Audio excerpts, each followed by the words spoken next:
Today I'm going to show you how to score goals in NHL 20.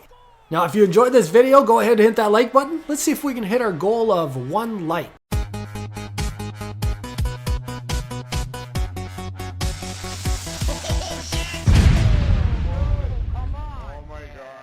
What's going on, guys? Bacon here, and if somebody gives you a clean cut breakaway, we're starting off with the one-handed tuck. Get that line down first. Check this line right here. Hold the puck out to the side. Hit L1 and R1 at the exact same time. That's all you got to do. Don't readjust the right analog stick. Don't do anything extra. Just get that line, hold it out to the side, L1, R1. Not one-handed tucks. Basically a glitch goal. Goes in all the time. Not sure why EA left that in the game, actually. But you're not always going to get a clear-cut breakaway, though. So what I want you to do is practice your backhand, forehand, backhand.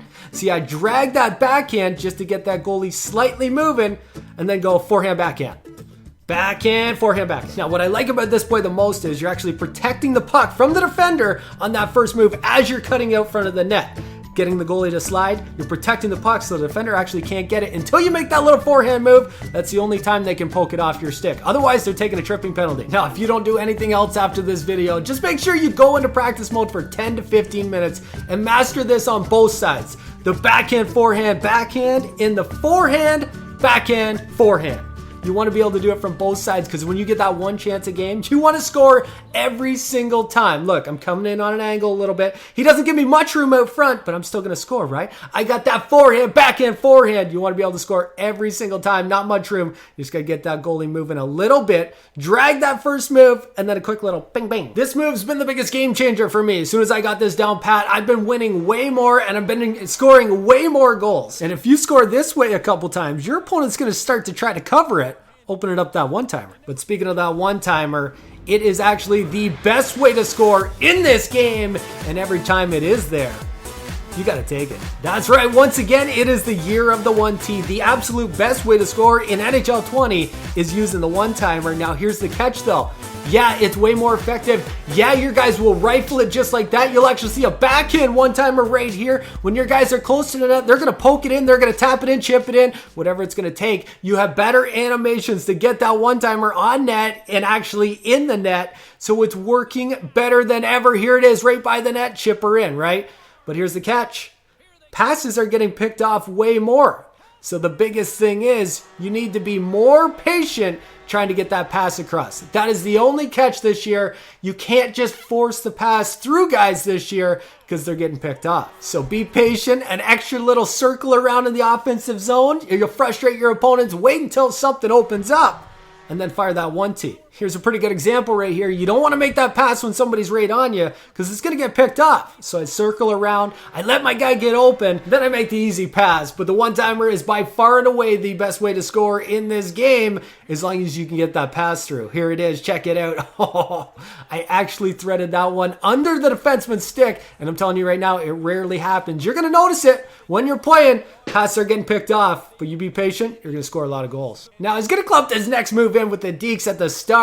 But I mean, this one really depends on your opponents. If somebody's going to let you walk right out front of the net, that wraparound is going to work every single time. Now, I usually protect the puck all the way around the net. I guess you would really only have to do it out front and then fire it far side. I do it all the way around the net. Sometimes the guy tries to poke check me. I draw a penalty if it don't work. So I just go all the way around the net protecting the puck. Works the same forehand and backhand, but it depends on your opponent. Good players really aren't going to let it happen.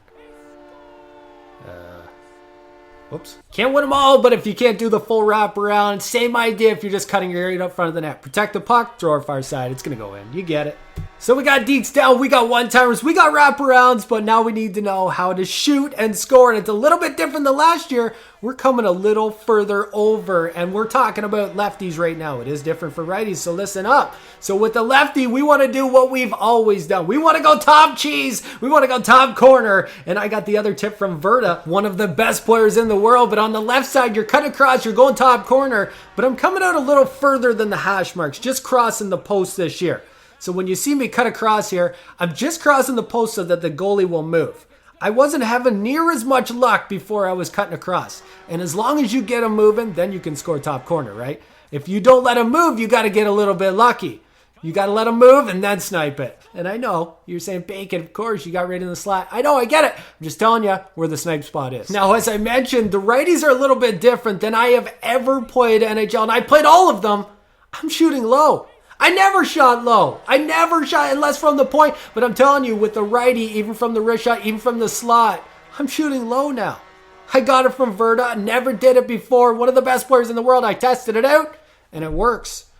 Cut across, same idea. You want to get that goalie moving a little bit. And rather than go in top corner, you can still score the odd one top corner, don't get me wrong. But I'm scoring more goals with righties shooting low. Check it out. We're firing that puck low. I wouldn't even have thought to do this in past years. It would have never been my go-to. But as you can see from these clips, the puck is going in low. I don't know if it's because it's the blocker side. I'm not sure what the reason is. But with a righty, you want to shoot it low.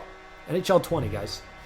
So there you have it, guys. Those are the best ways to score in NHL 20. Sure, there are other goals that will happen the odd time, but they're not consistent. You can't rely on them. They shouldn't be your go-to ways. Sure, if you want to throw one on net and hope it gets tipped in like this guy, you might get the odd one that way. But I'm telling you, if you use my methods, if you use everything I showed you to do today, you're going to score a lot more goals and win a lot more games. I was going to include shoot low for rebounds, but with goalies deflecting the puck up over the glass more and more often now, I decided to leave it out this year. It's an option. We just can't count on it like we did in past years. Anyways, guys, those are the best ways to score in NHL 20. Hopefully this video helped you guys out. And if it did, be sure to hit that like button for me. Let's see if we can hit our goal of 1 like today. Hopefully you guys like this video. We'll see you guys soon.